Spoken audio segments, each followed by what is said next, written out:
The Peter Schiff Show.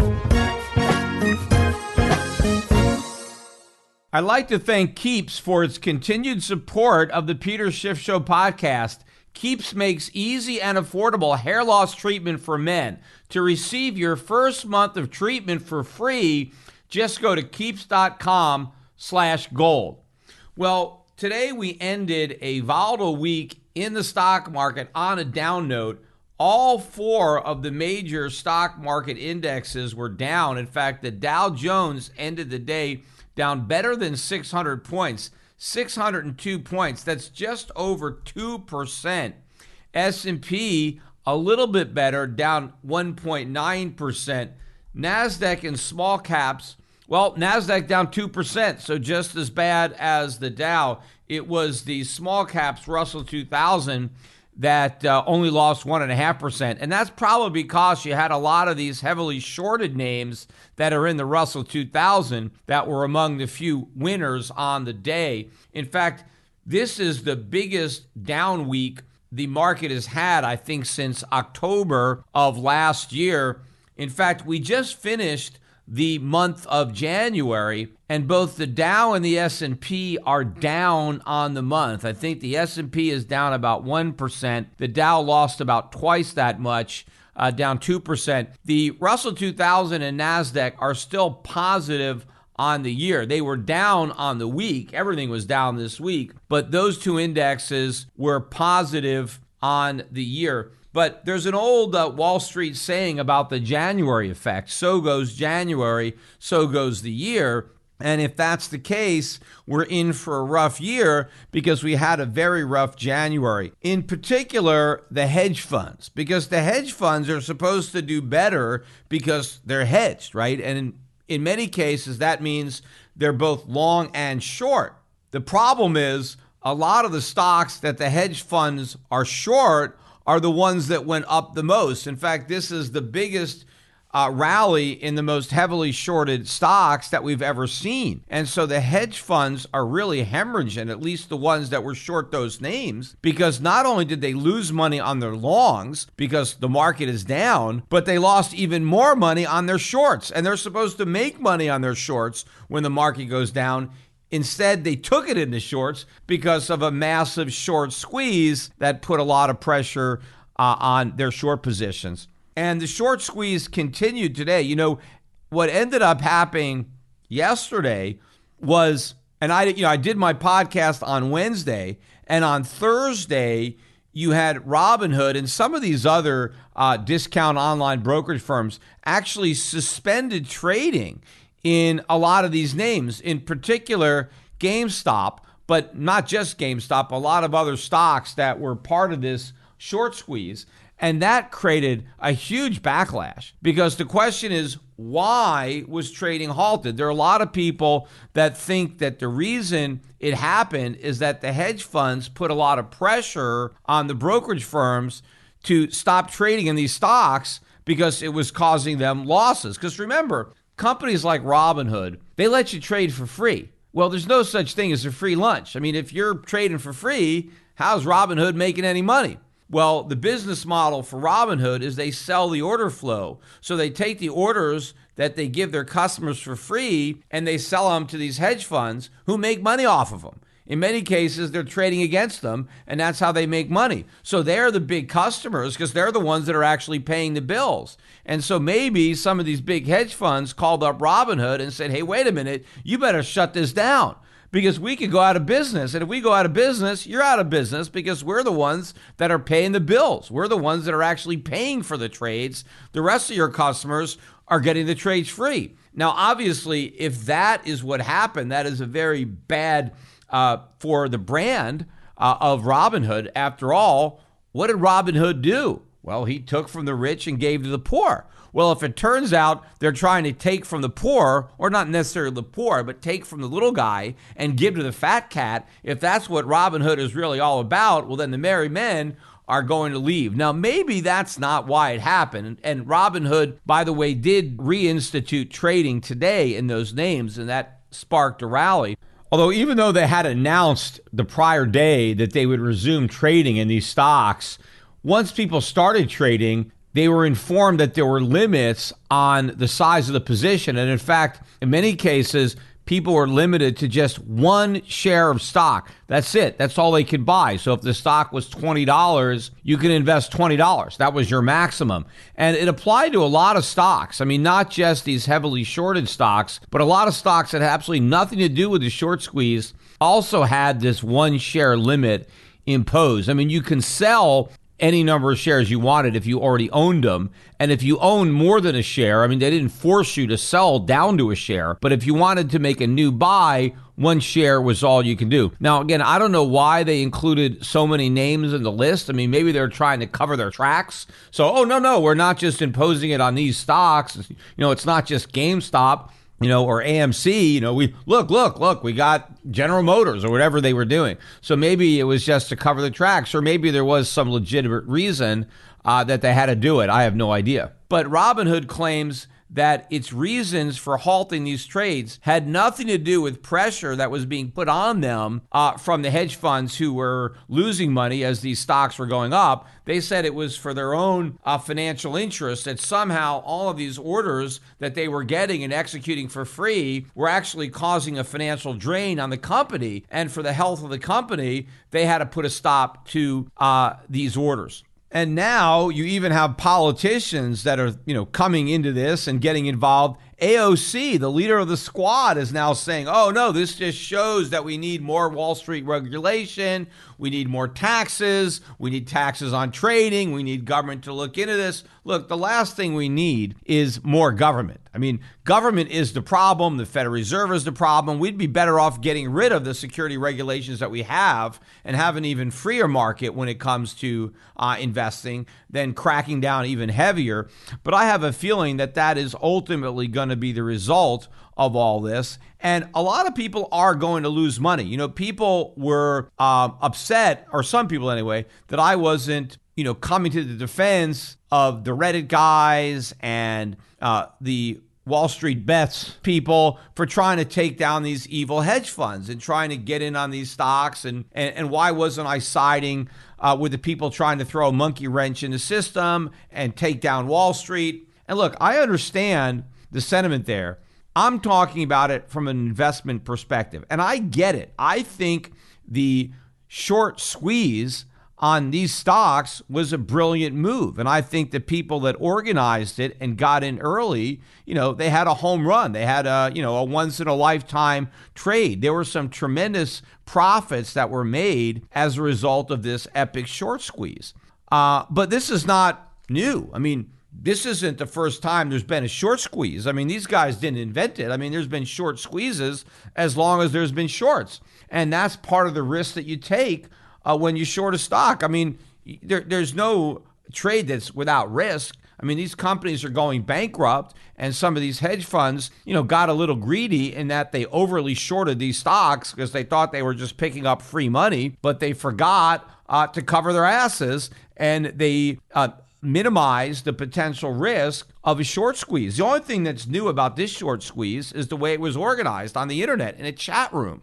And that, they never had one where you had, a platform like Robinhood where this was carried out, or a network like CNBC, like covering the whole thing, like blow by blow, like they're covering a sporting event. So this was a very high profile short squeeze, but the concept is still the same. Maybe the players are a little bit different. But what I'm concerned about is the smaller investors who don't understand this concept, who have actually bought stocks like GameStop and who paid $200 a share, $300 a share, $400 a share, even $50 a share, and who haven't sold, who are just holding on, who have been encouraged to continue to hold. And in many cases, I think some of the people that are online that are encouraging other people not to sell are themselves selling. I mean, that's what I think. I mean, you can't just believe everything that you read in a chat room. I mean, people who don't even know who you are may not have your best interest at heart. I mean, they may be pumping up the stock precisely because they want to dump it. So if they want the price of the stock to go up and you own it, they don't want you to sell it because you're not selling it that makes the price go even higher and allows them to cash out at a bigger price. I'm just afraid that there's going to be a lot of small guys who have been led astray, and maybe they think they're doing this just to stick it to the man, and maybe they think, oh, they don't care if they lose money. We'll see. And I believe when they do lose money, that's when the government is going to swoop in with more unneeded and unnecessary regulation, to protect the little guy, which is going to make it even worse for the little guy. One of the reasons that the little guy is on his own is because the government has made it so expensive for professionals to work with the little investors that they refuse to do it. It is so expensive now that brokerage firms have raised their minimum account size to a level that's so high that a lot of people can't afford to get professional advice. So they get no advice at all, or they get advised by shysters. All of this supposedly to protect the little guy. They actually ended up protecting the little guy out of any decent investment advice. It would be much better if the little guy had no protection at all, and then he can, go into the market and hire somebody to help them that knew what they were doing. Instead, they're at the mercy of the people who could prey on them, because the only people that don't get regulated are the criminals. All the honest guys, all the good guys who would have done a good job anyway, can't work with these people because the government made it too expensive. They can't afford it. And, it's not just because the reputable guys are honest and they just want to do the right thing because they're good people. And of course, a lot of them, they do that. I mean, a lot of them have a high character and, they want to do what's right for their customers. But even if they're not guided by a moral compass, they're guided by their own greed, right? If you want to make money in the investment industry, the best way to do that is to do a good job for your clients over the long run.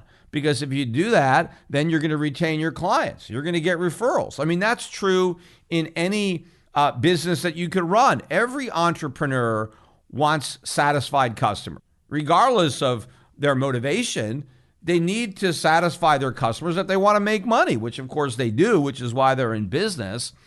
So I think the public would be better served by a vibrant free market rather than government bureaucrats. Because of all these security laws, there are a lot fewer broker-dealers out there. There's far fewer of them around because they can't afford to stay in business. And the ones that are left after the government, raised the barrier to entry so high, they won't take the small investors because they lose money on every account because of all the regulatory requirements and burdens that go into opening the accounts and maintaining the accounts. You just can't make any money off the small investors, so you have to refuse to serve them. So if there was no regulation, yes, is it possible that some of these small investors might get ripped off? Sure, they're getting ripped off now anyway. So why not let them get ripped off in a free market versus a government-controlled market? But the reality is the cost of government protection exceeds whatever is being stolen, meaning that the cost to the public, because all of the regulatory and compliance costs ends up getting built in to the fees and the commissions. And you may say, well, how is that possible for the guys that have free trading? They have free trading because they don't give any advice. It's all unsolicited. It's all automated. They don't do anything to help the little guy. But if you want to talk about a full service broker, the people that actually try to help the little guy understand what he's doing and making a more informed decision, right? The cost of that type of service is a lot higher than it would be absent all this government intervention. And so the cost of all this regulation that is ultimately borne by the investor, those costs far exceed any amount that would be stolen if none of these regulations existed. I can tell you from experience that losing your hair sucks. In fact, 2 out of 3 guys will experience hair loss by the time they're 35. My hairline started receding in my 20s. And what I ended up doing about it was using minoxidil. Of course, at the time, it was very expensive. It was under patent. And eventually, I found a friend in Spain who started buying it over there and shipping it to me so I could actually afford to buy it. And it dramatically slowed down the rate at which my hairline receded. Well, the good news is you don't have to buy it from a drug company that's got a patent, and you don't have to have a friend in Spain who will smuggle it in for you. You can buy Keeps.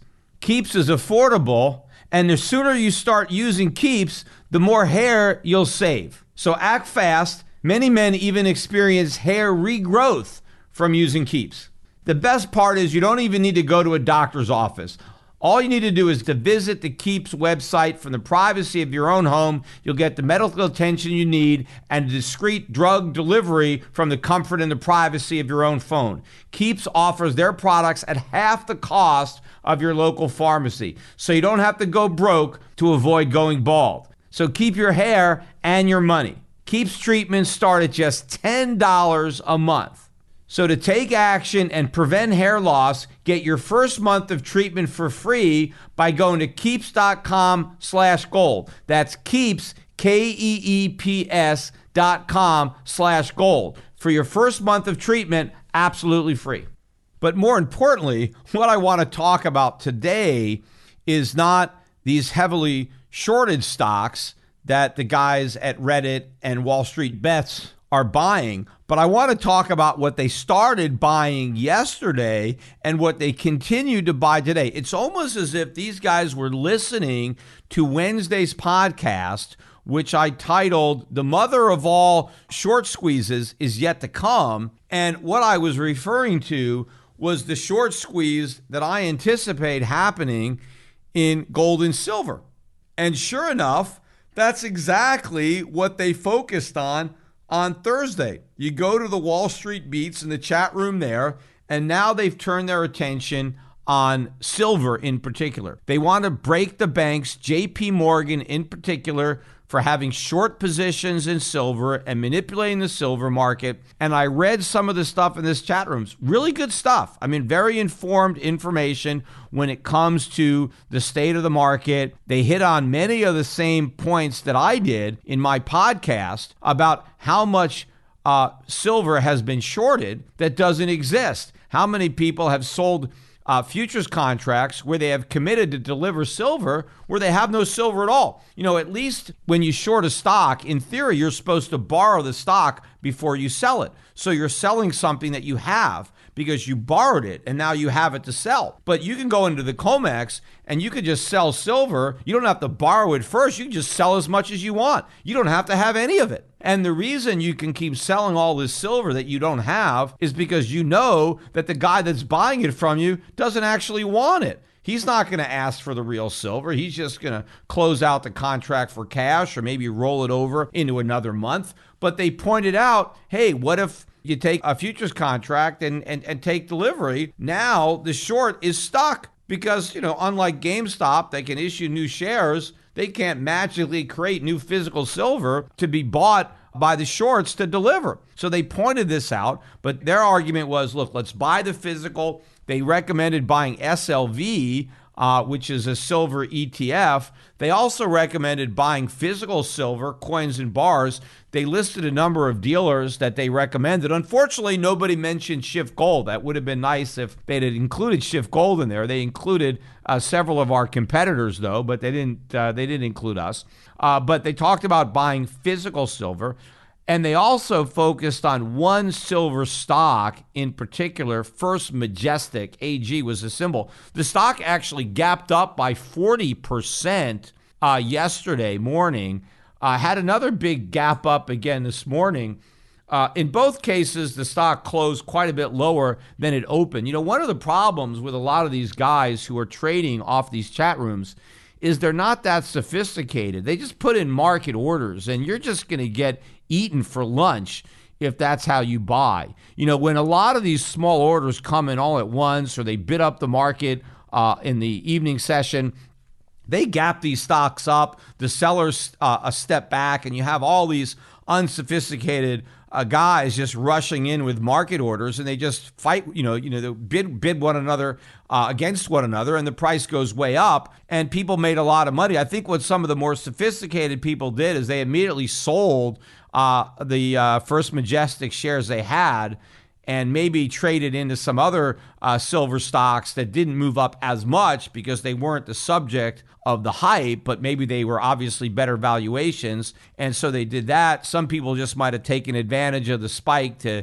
go to cash for a while and they want to buy back the next dip. But the big difference between what they're doing now with silver and with, silver mining stocks And what they're doing with these heavily shorted stocks is when these guys are going in and buying GameStop, they're buying an overvalued company that was probably going to go bankrupt. Now, it may be a smart trade from the perspective of a short squeeze if you can get out in time. Because remember, the only people who are going to make money off the short squeeze are the people who sell into the rally. If you just hold on through the entire thing, you're going to be a big loser. But the big difference is GameStop and these other companies are overpriced. In many cases, the companies aren't worth anything because they're going to go bankrupt, and some of them may not go bankrupt. They may survive, but at a much lower price than the price that people are now paying to buy the stock. So you can't buy and hold these investments. On the other hand, silver, the current price of silver, and by the way, silver was up at one point today about $1. It lost about half its gains. It closed up about 50 cents. Gold, that was up maybe about $28, $29 at the highs. It ended up just up about $4 or $5. In fact, the GLD, the gold ETF, finished slightly negative on the day, as did the gold and silver mining stocks. By the way, they were all down on the month as well, and so was the price of gold. The dollar actually was slightly stronger during the month of January as well. But buying silver at $27 an ounce, that's a great buy. Buying silver stocks at their current price is a great buy. Yes, these guys shouldn't be rushing in with market orders. They should put in limits and be a little bit more patient. But even based on some of these lousy fills that some of these guys got by buying the open yesterday and buying the open today, yeah, they're underwater right now. But I think if they hold on to these stocks and maybe add to it at lower prices and try to average down their positions a little bit, I think they're going to make a tremendous amount of money. These are good quality investments. Silver is cheap. Silver stocks are a bargain as far as I'm concerned. So rather than buying overpriced stocks supposedly to make a point and a political statement, you can make a much better political statement, a much better point by buying some physical silver and buying some silver stocks, because then you can stick it to the billion banks who are short and also make some money for yourself. That is a much better outcome. Now, I actually heard from Shift Gold because one of our clients sent an email who has a Robinhood account, and they stopped him from buying SLV. I had no idea. Nobody reported on that they were preventing people from buying SLV, because that's got nothing to do with these short squeeze stocks. I mean, you could argue, oh, people are just trying to manipulate the market. They're just buying these stocks, even though they're overpriced, just because it's part of an organized short squeeze. But that's not the case with SLV. I mean, people could just buy silver because they think silver is a good asset to own. They think it's underpriced. It makes no sense unless there is some type of volume problem. I mean, I don't really know what these dynamics are. Maybe for some reason they were getting all these orders that the funds that normally buy the order flow weren't paying for it. And so maybe Robinhood had to actually execute the orders and pay for them. And they were paying to execute these orders, but they were doing the trades for free. So that could turn their entire business model upside down. If they're able to sell their order flow and make a profit that way, but now the people who normally buy the flow don't want it anymore, and now they actually have to pay to execute this, and volume has gone through the roof. If they're losing money on every trade, that is a big problem. And maybe that is the reason that they had to halt the trading, is because they were losing too much money. But the question is, will the Reddit guys, will they actually be able to succeed and cause the price of silver to make as big a move as the moves that we've seen in these heavily shorted stocks? And the answer to that question is no, because these heavily shorted stocks had a much, much smaller float and were much more easily manipulated in this organized short squeeze. It is not going to be nearly as easy to move the price of silver, either in the physical market or through the ETF. It's too big a market relative to the size of this group. And again, I think the Reddit raiders had help. I think there were some big players that were also involved. I mean, maybe they allowed the little guys to be the front men and they were in the back because that was part of the story, to encourage the little guys to buy and hold, right, and not sell. It was all this army of small guys getting revenge for the 2008 financial crisis and taking down the big guy. So to the extent that there were some other big guys that were contributing to this and profiting from it, it wouldn't be the right PR if, they were public about it. So they were kind of quiet, and they had these front men, right, that more fit the profile of what they wanted everybody to think. Right, because it was like, hey, why don't you help one hedge fund take down another hedge fund? That's not as sexy a story. I mean, people aren't going to go to the mattresses, and maybe lose money on purpose to enrich somebody who's already rich. But if you can turn it into a cause, right? Well, yeah, I mean, there are people who are willing to lose money for a cause. I mean, people have risked their lives. People have given their lives for a cause that they believed in. So if you get people to think of this transaction as a cause, as a fight worth fighting, and the only thing you have to sacrifice is some money, well, then people might be willing to do it. But they wouldn't be willing to do it to help enrich somebody who's already rich. So that would have to happen behind the scenes. And I think that's going on. But I don't think there is any big money that is working behind the scenes in this silver trade. I think this really is David versus Goliath. And in this case, I think Goliath can win. So I don't really think that this is going to have that much of an impact on the market. I just hope that these guys who are buying the silver and the silver stocks hold on to the buys, because the market's going up anyway. It's not going to go up because of what they're doing. It would have gone up anyway. They did cause GameStop and all these other stocks to go up. They're not going to cause a big move up in silver or silver stocks. I mean, they did for a day or two, but it didn't have that big an effect. I mean, you can see where the market closed yesterday. You can see where it closed today. Yes, marginal gains, but nothing like the gains that we saw in those short stocks. So I hope they don't become discouraged by the failure of their effort to immediately bear fruit, because it's not. But if everybody is patient, they will make a tremendous amount of money, I think, in silver and silver stocks. Now, what would be good is if their effort actually inspired maybe some bigger players around the world, right? If this shines a light on a problem, because the little guys were able to take down the hedge funds. They're not going to take down the shorts in gold and silver. They need help from much bigger players. But those bigger players are out there. There are bigger players on the global stage who could actually join in this fight. If they actually smell blood, and maybe the little guys have awakened them to this idea, hey, wait a minute, they're right. They're right about the shorts in gold and silver. They're right about how undervalued these metals are and how vulnerable the big banks like JP Morgan are to a big run up in the price of silver and in the price of gold. Then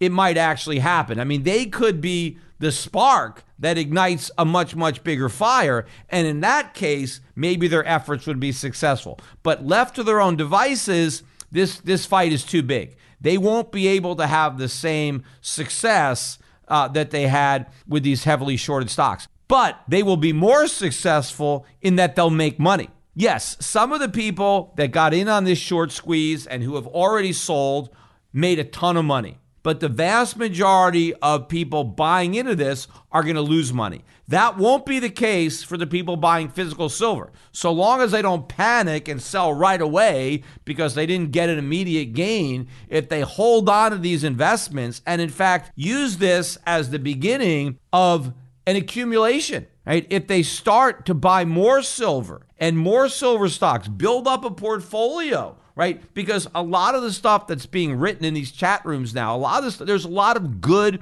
accurate information about inflation, about the Fed. And, it's so much better if a lot of these small guys buy gold and silver, or physical silver, than buy Bitcoin. There are a lot of people on Robinhood that were buying cryptocurrencies because Robinhood has the cryptocurrencies on their platform. And by the way, there was an announcement late in the day, just before I started recording this podcast, that now Robinhood is also making it more difficult to buy Bitcoin or the other cryptocurrencies that they allow on their platform. Now they're saying it's temporary. They're putting a temporary halt on instant crypto buying. And what that is they allow people to transfer money in from their bank accounts to their Robinhood account and then immediately buy crypto before these transactions settle. They've put a halt on that. So if you want to bring new money in to your Robinhood account and then buy crypto, you have to wait. I'm not really sure how many days you have to wait before they're going to clear the transaction. So this, again, is slowing down the buying of crypto. I guess if you already have the money in your account, then you can buy. It's just a restriction on how easily you can buy crypto with new money. But to the extent that some people that were being led astray, by similar, pump and dumps into buying crypto, if they end up buying silver instead, then that's great. Because unlike, cryptocurrencies that are going to eventually collapse, silver is eventually going to go way up. So this is what people should be hodling, not cryptocurrencies, not Bitcoin, but physical silver. That's much better. That's a legitimate real store of value. Silver has been money for a long time, and it will continue to be money. And so this is another positive development that's coming out of this. And it's interesting too, because the mainstream media is barely covering the silver story. I mean, they talk about it, but nothing compared how much attention they're giving to the short squeeze. So I don't even think they really want to focus any more attention on silver, or more importantly, the motivation behind why they chose it. Like all of a sudden, hey, why is silver what they're buying now? Why did they move from being short retailers to buying physical silver, right? What's the connection? Why are they doing that? What's motivating them, right? What is behind this? They don't even want to know, or if they know, they certainly don't want to disseminate that information. They were very quick to disseminate all this other information, but they really don't want people buying physical silver, which is another reason why you should buy it. Whatever the establishment really doesn't want you to buy, whatever the mainstream investing crowd says, oh, no, you don't want to buy that, that's what you want to buy. I mean, CNBC is too interested in pumping people into crypto and getting people to do that. That's why a lot of these crypto people should be suspicious. Why does CNBC want me to buy it so badly? Right? Well, why does everybody who comes on that network bullish on Bitcoin? Why are all their hosts bullish on Bitcoin? Why don't they have any bears on? I mean, you think you're so anti-establishment, you got the entire investment establishment on CNBC in your corner. Don't think you're the contrarian when you've got CNBC basically touting what you're buying. What they don't want their viewers to buy is physical silver, and that's obvious by the way they're really burying this story. I mean, they mentioned it briefly, but they gave it nowhere near the coverage that they're giving to the shorts. And while I am on the topic of Bitcoin, that was the other big story of the day. Because while everything but the most heavily shorted stocks was tanking, Bitcoin was rising. Now, gold and silver rose as well and surrendered, a good chunk of their gains. And Bitcoin surrendered some of its gains, but it still managed the day with a big gain. But Bitcoin rose from about 3,200 a coin, and it was sinking late last night, early this morning. And I think Bitcoin probably would have broken below 30,000 today, but for this one tweet. And that was a tweet from Elon Musk. And that sent the price of Bitcoin probably within an hour rising from about 3,200 to above 3,800. So you had a $600 per Bitcoin rise in a very short period of time. I don't know what that is, 15%, whatever that is. Huge increase. Actually, I just calculated. It's almost 19%. So close to a 20% spike in the price of Bitcoin based on one tweet. And I am going to read the tweet. Or basically, it's not just a tweet. It's a tweet that explained a change to the Elon Musk Twitter profile. So what Elon Musk did is below his name, in his Twitter bio, he added hashtag Bitcoin and put a B on it, right? That's all he did. He added the word Bitcoin And then in a tweet that has 472,000 likes as I am recording this, 472,000 likes, 54.8 thousand retweets. That is one hell of a tweet. Here is the tweet. In retrospect, it was inevitable. That's it. So he puts the hashtag pound Bitcoin under his name, and he writes, in retrospect, it was inevitable. That is what sent Bitcoin up almost 20%. Now, did Elon Musk say that he's buying Bitcoin? No, he didn't say that. But everybody assumes that that's what he's going to do.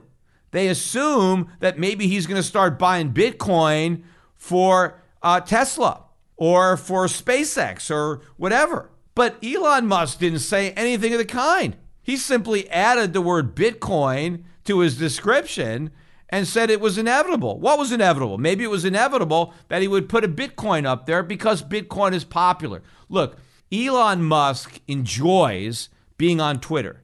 I think he has a lot of fun with Twitter, just like Donald Trump did. And I think he has a lot of fun playing games. And I think he's playing games with Bitcoin, just like he was playing games with GameStop. And by the way, a lot of people were making fun of me on my last podcast because I didn't understand that Game Stonk was a meme. I mean, I didn't know what he meant by Game Stonk because that's what he tweeted out, Game Stonk, as opposed to a GameStop. Apparently, stonk is a way to refer to stonks. But so what? Elon Musk's tweet didn't say, I'm going to buy GameStop. No, he didn't say anything about whether he thought he was going to buy it or anyone else should buy it. He just tweeted out GameStonk. That's it. That's all he did. Did the same thing with Bitcoin. I mean, I think Elon Musk knows, hey, I'm just going to tweet out Bitcoin and I'm going to watch everybody run and buy Bitcoin. Like he's like, with a puppet. He's pulling the strings and he wants to see what he can do with his 44.2 million followers. So he didn't say he's going to buy Bitcoin for himself, that he's going to buy it for his companies. He didn't even express an opinion. He just added the word to his Twitter account because he thinks he's going to get more engagement, he's going to get more people following him, and it's going to increase his influence in the internet, right? The more people following him, the more people that he can influence. That's all that's going on. I think he is using the Bitcoin hodlers. I think he knows how much influence he has because he's a respected guy, he's a smart guy, he's a wealthy guy. You know what people think? Oh my God, Elon Musk is the richest man in the world. What if he puts all his money into Bitcoin? Oh my God, think about how much higher Bitcoin is going to be if the richest man in the world starts buying it. Believe me, the richest man in the world doesn't need Bitcoin. What does he want to fool with Bitcoin for?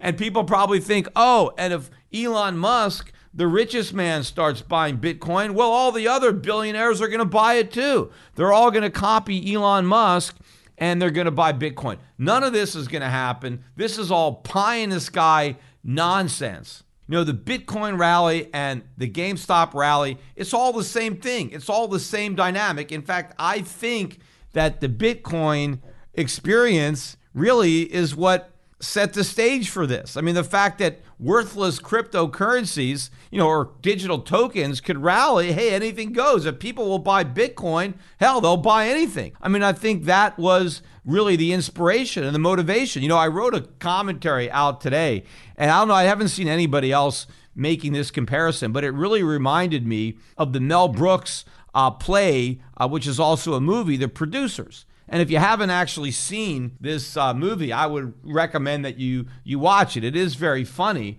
But the story of The Producers is you get a bunch of guys that are doing a play, and they know that most Broadway plays flop and the investors lose money. So their idea is, hey, let's just oversell this thing. Let's just get a lot more investors. Maybe we'll sell 100 people 25% of the play. I don't remember the exact math of it, but they kept overselling shares. And the idea was when the play flops, we'll just tell everybody they lost their money and we'll just keep all the money because we're raising a lot more money than we actually need to fund the production, right? Now, in order to make sure that the play was a flop, they deliberately tried to create the worst play they can come up with, which was Springtime for Hitler. And unfortunately, it was a wild success. which was the worst thing that could have possibly happened, was that they had a successful show, and now they had all these investors who were expecting to get paid, and of course they couldn't pay them because of the fraud. Well, this is really what happened with these shorts. I mean, they had all these horrible companies that they shorted, and it's precisely because the companies were so bad that they attracted so many shorts, and because there were so many people that were short, it made them ripe for the short squeeze. So they ended up losing money, and the stocks that ended up doing the best are the companies that are doing the worst. These are the best performing stocks in the market, are the worst performing companies. So it's just like springtime for Hitler. They thought they had the worst play. They tried to make the worst play, and it ended up being a phenomenal hit. Meantime, Bitcoin was not able to hold on to that spectacular rise. In fact, after getting about to 38,000, it actually sold back down below 34,000. So it almost surrendered the entirety of the Musk rally. As I'm recording this, it's back above 35,000. But, I watched again the premium for GBTC. In fact, at one point during the day, it went to a discount. So I still think there's a lot of pressure on Bitcoin. The Elon Musk tweet notwithstanding. In fact, another billionaire, Dalio, came out on Reddit with an explanation of what he actually believes about Bitcoin, because he said there's a lot of false information that is out there about my views on Bitcoin, and he tried to clarify it. I read it, didn't really clarify much, but to me, he still seems like he's leaving a window open, a possibility that he might buy Bitcoin, but only with a small amount of money and with the expectation that he could lose most of it, but he may be willing to take a flyer on it. I still think he doesn't quite get it. If he did, he wouldn't even bother to take a flyer, because there's no way this thing is going to fly. It's going to collapse. The only question is when. Just like with GameStop. It doesn't matter how high it goes in the short run. In the long run, it's the intrinsic value of the company that's going to determine the price, which is dramatically lower than it is right now, if not zero. And the same thing applies to Bitcoin.